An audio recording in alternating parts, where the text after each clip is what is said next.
All right, so later in the program, we'll talk to TJ Dillashaw. We'll get his take on all of that and more. Let's go back to Saturday night. Let's go back to the Pepsi Center. Let's go back to Denver. Main event, two judges had it, 3-1 for the Korean Zombie. We're approaching the final 10 seconds. It's Korean Zombie, Sung Jung, and Yair Rodriguez. It's an all-time classic. It's a great fight. But then the real magic happens. 10 seconds, they say, let's go, let's go. We've seen this before. And Yair Rodriguez pulls off one of, if not the greatest finish, one of, if not the greatest knockouts in the history of the sport on the 25th anniversary show for the UFC. A sort of backwards, upward elbow. It's something we've never seen before, and apparently he's done it before with a second left. Absurd stuff. A man who has been by his side through the ups and the downs for a very long time is one of the great coaches in mixed martial arts, the one and only Israel, a.k.a. Izzy Martinez. He was in his corner. He was there celebrating. It reminded me of 3 years ago when Holly Holm shocked the world and defeated Ronda Rousey. His reaction, his celebration. So we wanted to have Izzy back on the program to talk about it all. He joins us now via the magic of Skype. There he is, one of the best voices in MMA as well. Izzy, how are you? I'm doing well. Thanks for having me. Pleasure as always. So congratulations, Izzy. Did you see afterwards the similarities in your reaction when he was named winner to the Holly Holm reaction? You right there with your fist bump. It was the exact same thing. You know what? I thought about it after. I said, and I lost it again. You know, you just get so caught up in the emotion. And it's hard for people to even understand percentage of what that really feels like, of what that really is.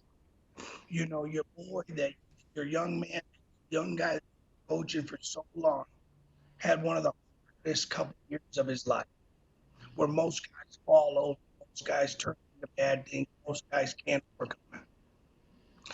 He overcomes it with 1 second left. Insane. I was going crazy. They're announcing year's name, even stand up. You're that proud of your guy.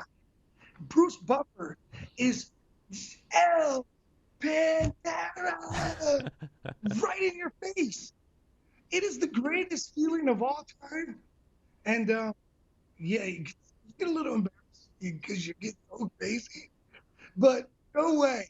I can't wait to do it again. Yes. Don't get embarrassed, my man. It's a beautiful thing. I'm very happy for you guys. So there's a lot that I want to talk to you about. Before I ask you, could you do me a favor, Izzy? Can you turn down the volume on your computer? Because there's a bit of can you still hear me as I'm talking here? Because sometimes when the How about volume. now? Yeah, I think that's good.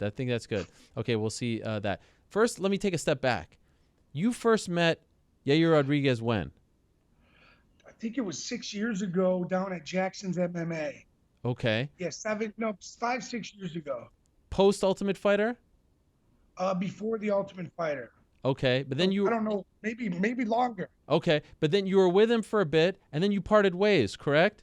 Yeah, so Yair was in Albuquerque, and we wanted to spend some time with him. He had a striking coach, and everything was good. And then some things just didn't work out. Yair lived in my basement, actually.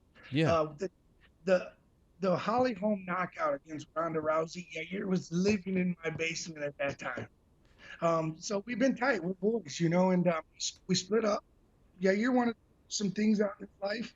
You know, he's got a lot of things going on, and he reached out to me before he was going to fight Beat, and you love the guy, so of course you just get right back at him. Well, this was your first time in his corner since when? It's been a while. I've always been in his corner, but yes. Not physically in his corner. Physically, yeah, because the reason I bring this up is because I remember when I first met Yair, you were by his side. I think it was UFC 180 in Mexico City, his debut. And the way you spoke about him, the way you glowed when speaking about him, you were so proud of him. You were so proud at the progress he made because, of course, wrestling was a little new to him and wrestling's your forte. And you would talk him up. You would talk him up like a father talking about his son. And then I was shocked to hear you guys split. So to see you back together on Saturday, especially around these circumstances, was truly a beautiful thing because I think you could be honest about this. I think you were a little hurt when after everything you've been through with him, that you guys were no longer working together. Is that accurate? Yeah, that's part of the fight game. I mean, you see it at all these gyms. I'm a high school wrestling coach. I'm a youth wrestling coach. It's tough. You care about these young guys. And whatever the reason is, if they depart from your gym, there's a variety of reasons, and they suck. So it takes a little bit with you. You spend a lot of time with them. You think about them at night. You think about them in the morning. You're trying to get them better. Being a coach is tough, and you spend a lot of time and emotion with someone. So yeah, when Yair departed, he was a big part of my life. Um, my fiance now, Yair was with me on the first trip we ever went to Jamaica. I Wow. mean, we've got a lot of history together. Um, it's just amazing that he's back. But yeah, it's tough. It's tough. It's part of coaching. I would imagine like when he was fighting Frankie and it did not go his way, that must have been hard for you to watch. Dude, I think it was hard for everybody to watch. Right. And listen, yeah, here's a special dude. I mean, there's no doubt about it. He's got some special talent. He's unreal, and he's got it. But when he doesn't, when he's not there, the, no matter how badass you are, no matter how skilled you are, if you're not here, you're not 100, then you can get beat, especially if you're fighting one of the greatest fighters of all time, Frankie Edgar. Right. You know, yeah, you just needed more, just more. And, he's finally in a position where he's figured that part of his life out. He's happy, and he reminds me of the idea that I first met, the one that loves life, the one that's not worried about if he did the right thing, is he did the wrong thing, or the UFC on, or all the pressure from Mexico, all that's off, and to be able to overcome that is pretty gnarly to see. Okay, so when did you link up with him? After all the stuff with the UFC, the release and all that? Is that when you guys got back together? No, so Yair, it was crazy because Yair called me for Zabit, and he said, we're talking, and it's like, dude, the first time you talk in a while, you're like, all right, let's do it. I called my old lady. I said, yeah, Yair's gonna be here in 48 hours. So he calls me. He's not gonna be there.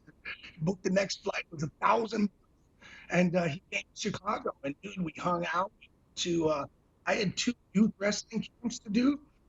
So here just immediately jumped right back next to us. We went to 2 youth wrestling camps. We hung out, we talked about what he needed, and we were getting ready for the Zabit fight. So right after he got announced that he was getting ready to fight Zabit, yeah, that's kind of put it all together. Okay. And then, of course, he got injured, then takes this fight on short notice. And my understanding is, and I don't know how much you can talk about, this particular training camp, as short as it may be or may have been, was a particularly tough one. He was not 100% going into this fight. Is that accurate? Well, you don't ever want to, win, lose, or draw. You can't blame it on anything, right? But the Right. facts are the facts. Yeah, you was sick. He had to the doctor. His liver and his kidneys were bad. He just wasn't feeling good. I think he had a stomach bug, a flu. We're not really sure. They couldn't diagnose it. So we got to where, hey, do we figure this out? Pull out of the figure this out. Then the media, the fans, certain people. There, like I told you, we FaceTime, and I told him, you can do this. You can beat these guys. You just can't feel that you're sick because he's a talent, and he can do it. And I said, with everything that's going on, it's smart for you to take this fight. He was 162 pounds. He was feeling like shit. And he said, all right, I'm going to take it. And I was on vacation for a week in Hawaii.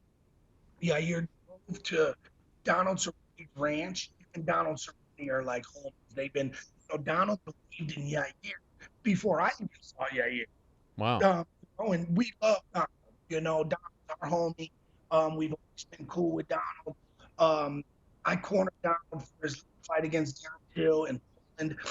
So it's a no-brainer. He went to the highest spot where the closest people to him are. And it happened Edgewood, Mexico, in Donald Cerrone's ranch. He was training, he was running, he was throwing up on the side of the road. He could go to the emergency room. I mean, it was ugly, and he overcame, and that's what we're proud of. Wow, that's unbelievable. So even last week in Denver, how was he feeling? Like once you guys got there with the weight cut and everything? Okay, so I had to go out early because we had Juan Archuleta, badass dude, badass Juan Archuleta. Shout out to you, man. You are a badass guy. He came out, didn't ask questions, worked out with Yair, saw Yair. He's Yair's size. So me, I'm 200 pounds, and it's tough. I didn't want to wear him out. I didn't want to squeeze him too hard. And we brought Juan out to manage his weight cut, just a new voice, and Juan's on he's on that brain training. I'm trying to think of, I can't think of it right now, but he's on a good program. Came out, ran a good program. I was wrestling with Yair lightly, but we were mostly watching film, just going over tendencies of footwork. He had Victor out. Victor was awesome. The jiu-jitsu stuff. That was rough. He wasn't doing what the other guys were doing. Okay. Hey, Izzy, I want to call your cell because I want to get this perfect because you're coming in and out on me. So we're going to call your cell right now, okay? Okay, cool. Okay, we're going to call Izzy's cell because I just want to make sure that I get the final part here because this is driving me nuts. I want to make sure that when we talk about the final sequence here. So just give me a second. We're going to connect with Izzy here and talk to him about what happened on Saturday, especially in the final moments. So you got the main gist of that all as I think we're going to connect to him. Okay, Izzy, you on the phone? Oh yeah. Okay, this is better. Okay, so you're there. You're there. He's struggling. How was the actual weight cut itself? Oh, it was interesting because we never went to the restaurant. We didn't go to the hotel to cut weight. We went to 24-hour fitness and sat in the sauna, and Juan ran that weight cut. So it ran awesome. He was actually drinking water the whole weight cut. Last pound was pretty tough, but other than that, he did it. Yeah, you're tough. Okay. Is it true that he's actually practiced that elbow before?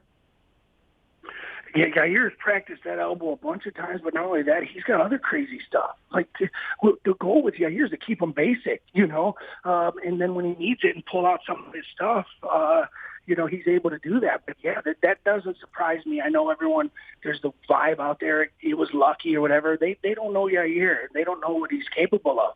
And anybody that doubts that as luck, they better tune into the next fight because anything can happen with him. He said that in the first round he injured his foot. What happened? Okay, so if you watch the first in between rounds, he taps on his leg to tell me that his foot's hurt.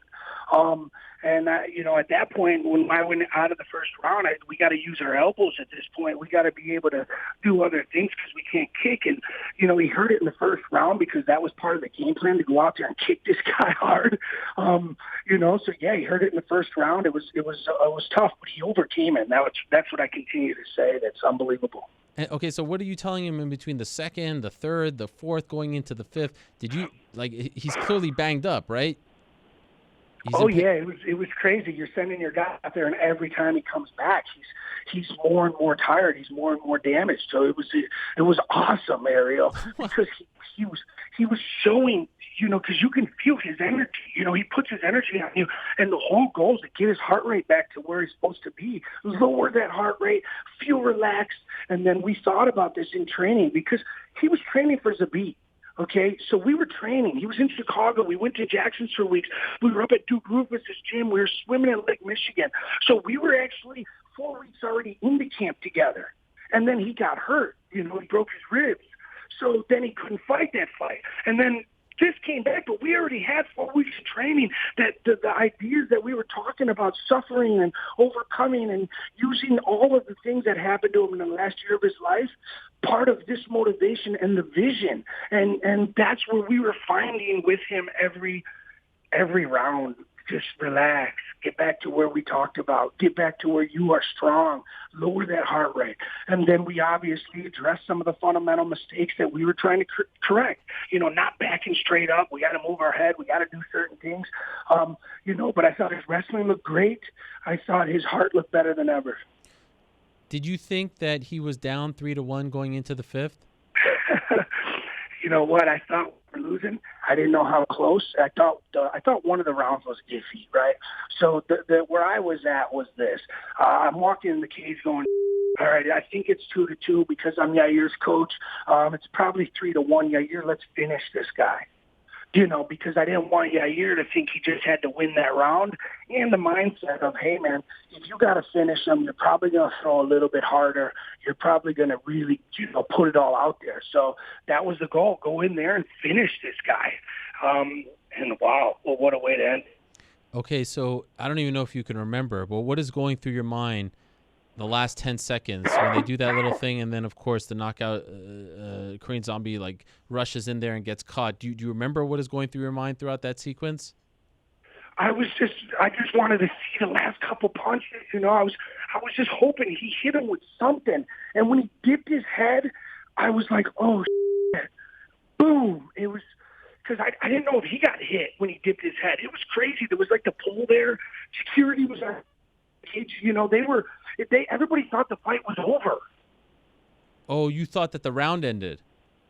Well, I didn't. We saw the Korean Zombie hit the floor. I saw him hit the floor. And then I heard the buzzer go off. And then, dude, it's crazy up there. Security's, obviously it's probably a little stronger than it's ever been, but they jump up there. They're blocking the cage, so you can't even get to Yair.